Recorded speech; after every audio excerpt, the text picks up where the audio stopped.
जी हाँ दोस्तों, तो वेस्टइंडीज के खिलाफ प्रोविडेंस पार्क में खेले गए तीसरे टी20 मुकाबले में भारतीय गेंदबाजों के बाद बल्लेबाजों का आया तूफान, जहां एक बार फिर से स्पिन के जादूगर चाइनामैन कुलदीप यादव ने अपनी घातक कातिलाना गेंदबाजी से वेस्टइंडीज के बल्लेबाजों की तोड़ी कमर। तो वही दोस्तों, प्रोविडेंस पार्क में आधी रात को चमका सूर्या और 10 करारे चौके और 4 गगनचुंबी छक्कों की मदद से तूफानी अंदाज में अर्धशतकी पारी खेलकर कैरिबियाई गेंदबाजों के उड़ाए परखच्चे और तीसरे टी20 मुकाबले में पूरी तरह से निस्ते नाबूद कर दिखा दी वेस्टइंडीज को उनकी असली औकात। नमस्कार दोस्तों, स्वागत है आपके अपने मन पसंदीदा क्रिकेट चैनल क्रिक अबोबो में। दोस्तों, इस वीडियो के माध्यम से हम आपको भारत और वेस्टइंडीज के बीच गुयाना के प्रोविडेंस पार्क में खेले गए तीसरे रोमांचक टी20 मुकाबले की पूरी हाईलाइट आपके सामने परोसने वाले हैं। लेकिन दोस्तों, वीडियो में आगे बढ़ने से पहले अगर आपको भी सूर्य कुमार यादव और तिलक वर्मा की विस्फोटक आती सी बल्लेबाजी पसंद आई हो तो हमारे इस वीडियो को लाइक करके चैनल को पहले सब्सक्राइब जरूर कर दे। दरअसल दोस्तों, आपको बता दें कि इस समय हमारी टीम इंडिया वेस्टइंडीज दौरे पर है,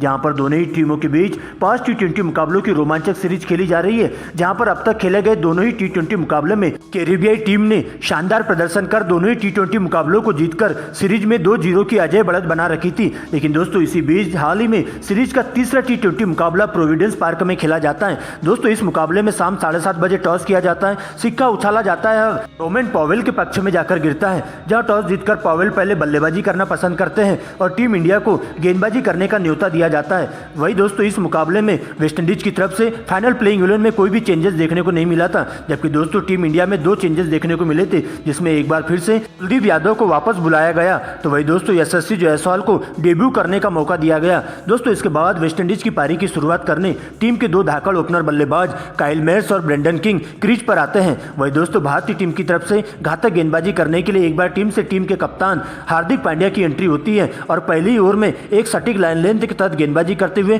ब्रेंडन किंग को खासा परेशान करते हैं और बिल्कुल भी हाथ खोलने का मौका नहीं देते हैं। और इस प्रकार से हार्दिक पांड्या अपने इस ओवर में 2 सिंगल की मदद से केवल 2 ही रन देते हैं। लेकिन दोस्तों, दूसरे ओवर में अर्शदीप सिंह को टारगेट करते हुए काइल मेयर्स एक करारा चौका जड़ देते हैं और इस ओवर में 8 रन बटोर लेते हैं। लेकिन दोस्तों, इसके बाद हार्दिक पांड्या को ब्रेंडन किंग तीसरे ओवर की पहली गेंद पर एक लॉन्ग ऑन की दिशा में जोरदार छक्का लगा देते हैं, जिसके बाद हार्दिक पांड्या अपनी लाइन लेंथ से पूरी तरह से भटकते हुए दिखाई देते हैं और लगातार 2 गेंदें वाइड फेंक देते हैं। लेकिन दोस्तों, इसी ओवर में और 2 करारे चौके जड़कर ब्रेंडन किंग अपने हाथ खोलते हुए दिखाई देते हैं। दोस्तों, इसके बाद अगले ही ओवर में अक्षर पटेल के हाथों में गेंदबाजी दी जाती है, लेकिन यहाँ भी ब्रेंडन किंग और काइल मेयर्स अपने ही अंदाज में खेलते हुए चले जाते हैं और देखते ही देखते पावर प्ले के खेल में बिना कोई विकेट गंवाए स्कोर बोर्ड पर 50 रन बना लेते हैं। लेकिन दोस्तों, इसके बाद इस पनपते हुई पार्टनरशिप को तोड़ने के लिए सबसे पहले कप्तान हार्दिक पांड्या एक बार फिर से अक्षर पटेल के हाथों में गेंदबाजी थमा देते हैं, जहां पर अक्षर पटेल 8वें ओवर की चौथी गेंद पर अच्छी लय में बल्लेबाजी कर रहे काइल मेयर्स को चलता कर देते हैं,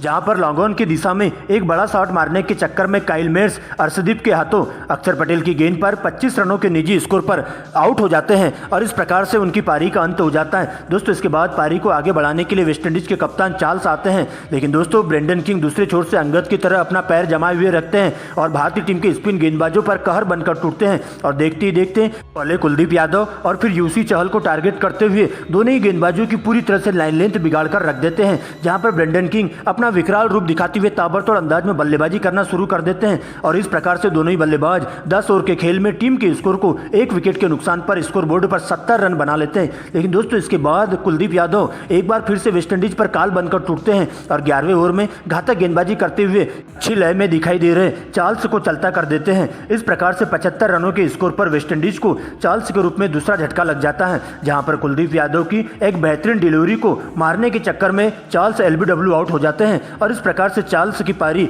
12 रनों के निजी स्कोर पर अंत हो जाता है। लेकिन दोस्तों, एक छोर से ब्रेंडन किंग अपना पैर जमाए हुए रखते हैं और भारतीय गेंदबाजों का डटकर मुकाबला करते हैं। दोस्तों, अब ब्रेंडन किंग का साथ देने के लिए वेस्टइंडीज के धाकड़ बल्लेबाज निकोलस पूरन मैदान पर आते हैं और ताबड़तोड़ अंदाज में बल्लेबाजी कर टीम के स्कोर को लगातार आगे बढ़ाने का काम करते जाते हैं और देखते ही देखते 13 ओवर में दोनों ही बल्लेबाज टीम के स्कोर को 100 रनों के पार पहुंचा देते हैं। दोस्तों, इसके बाद 14वें ओवर में अर्शदीप को टारगेट करते हुए निकोलस पूरन ताबड़तोड़ अंदाज में बल्लेबाजी करना शुरू कर देते हैं और एक ही ओवर में 2 चौके और 2 छक्के लगाकर अर्शदीप को 20 रन कूट देते हैं और आगे भी इसी लय में बल्लेबाजी करना जारी रखते हैं। लेकिन दोस्तों इस पार्टनरशिप को तोड़ने के लिए कप्तान हार्दिक पांड्या एक बार फिर से चाइनामैन कुलदीप यादव के हाथों में गेंदबाजी थमा देते हैं, जहां पर कुलदीप यादव आते ही 15वें ओवर में वेस्टइंडीज के 2 बड़ी मछली का शिकार कर जाते हैं और एक ही ओवर में 2 विकेट लेकर वेस्टइंडीज को पूरी तरह से बैकफुट पर ढकेल देते हैं। जहां पर 15वें ओवर की पहली गेंद पर अच्छी लय में बल्लेबाजी करते हुए निकोलस पुरन को मारने के चक्कर में स्टंपिंग आउट करवा देते हैं। इस प्रकार से निकोलस पुरन 12 गेंदों में 20 रन बनाकर आउट हो जाते हैं,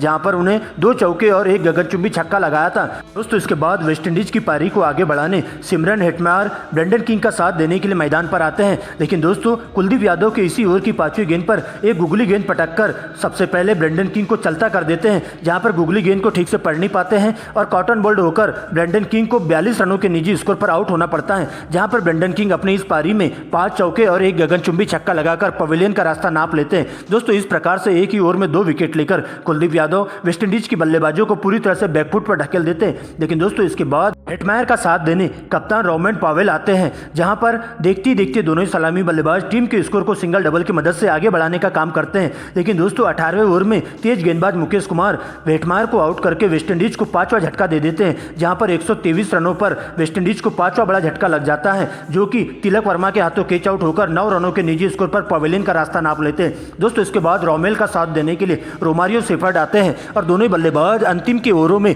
ताबड़तोड़ अंदाज में बल्लेबाजी करते हुए टीम के स्कोर को लगातार आगे बढ़ाने का काम करते जाते हैं और इस प्रकार से वेस्टइंडीज की टीम पूरे 20 ओवर के खेल में 3 विकेट खोकर 159 रन बना लेते हैं, जहां पर कुलदीप यादव सबसे ज्यादा 3 विकेट, तो वही अक्षर पटेल और मुकेश कुमार के खाते में 1-1 विकेट जाते हैं। दोस्तों इसके बाद भारतीय पारी की शुरुआत करने के लिए यशस्वी जायसवाल और शुभमन गिल मैदान पर आते हैं, जबकि दोस्तों वेस्टइंडीज की तरफ से एक बार फिर से तेज गेंदबाज उबे मौका की एंट्री होती है और पहले ही ओवर में घातक गेंदबाजी करते हुए जायसवाल को बिल्कुल भी हाथ खोलने का मौका नहीं देते हैं और पहले ओवर में पूरी तरह से उलझाते हुए जायसवाल को खासा परेशान कर देते हैं, जिसमें ओवर की चौथी गेंद पर जायसवाल एक इंस्विंग गेंद को बड़ा शॉट मारने के चक्कर में अल्जारी जोसेफ के हाथों सीमा रेखा के पास कैच आउट हो जाते हैं और इस प्रकार से 6 रनों के निजी स्कोर पर टीम इंडिया को यशस्वी जायसवाल के रूप में बड़ा झटका लग जाता है, जहां पर जायसवाल मात्र 1 रन बनाकर पवेलियन का रास्ता नाप लेते हैं। दोस्तों इसके बाद पारी को आगे बढ़ाने मिस्टर 360 डिग्री सूर्य कुमार यादव मैदान पर आते हैं और आते ही पहले ही ओवर से ताबड़तोड़ अंदाज में बल्लेबाजी करना शुरू कर देते हैं और एक के बाद एक वेस्टइंडीज के सभी गेंदबाजों पर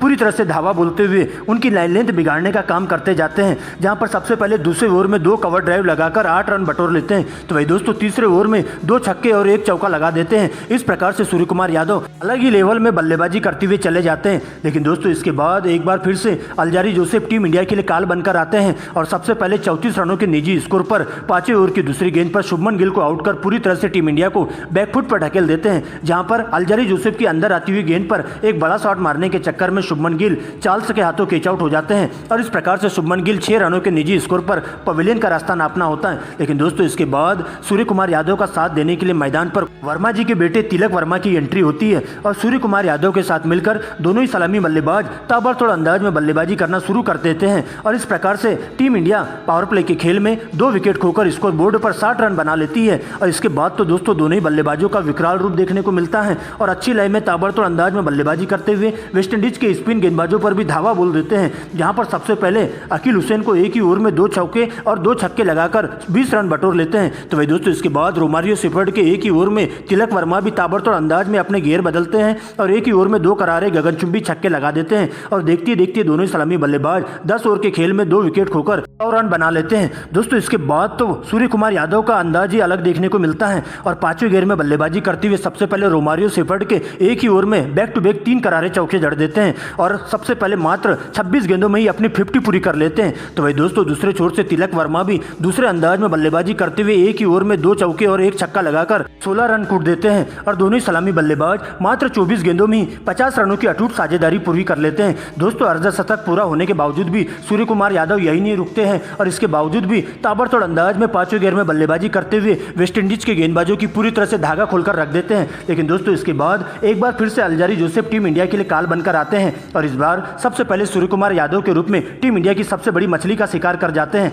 जहां पर 13वें ओवर की 14वीं गेंद पर शॉट खेलने के चक्कर में सूर्य कुमार यादव को आउट होना पड़ता है, जहां पर टीम इंडिया को 121 रन पर सूर्य कुमार यादव के रूप में तीसरा बड़ा झटका लग जाता है, जहां पर सूर्य कुमार यादव ब्रेंडन किंग के हाथों 83 रनों पर आउट हो जाते हैं, जिसमें उन्होंने 10 चौके और 4 गगनचुंबी छक्के लगाए थे। दोस्तों, अब आगे की पारी को बढ़ाने के लिए खुद कप्तान हार्दिक पांड्या मैदान पर आते हैं और ताबड़तोड़ अंदाज में बल्लेबाजी करते हुए तिलक वर्मा के साथ टीम इंडिया को जीत की दहलीज पर लाकर खड़ा कर देते हैं। दूसरे छोर से तिलक वर्मा गद की तरह अपना पैर जमाए हुए रखते हैं और वेस्टइंडीज के गेंदबाजों पर पूरी तरह से अटैकिंग क्रिकेट खेलते हुए ताबड़तोड़ अंदाज में बल्लेबाजी करना शुरू कर देते हैं और देखते देखते टीम इंडिया को जीत की दहलीज पर लाकर खड़ा कर देते हैं। और इस प्रकार से 18वें ओवर की 5वीं गेंद पर कप्तान हार्दिक पांड्या वेस्टइंडीज के कप्तान रोमन पावेल को जोरदार गगनचुंबी छक्का लगाकर टीम इंडिया को तीसरे टी20 मुकाबले में 3 विकेट से जीत हासिल करवा लेते हैं और इस प्रकार से 5 टी20 मुकाबलों की सीरीज में अब दोनों टीम 2-1 की बराबरी पर आ जाती है।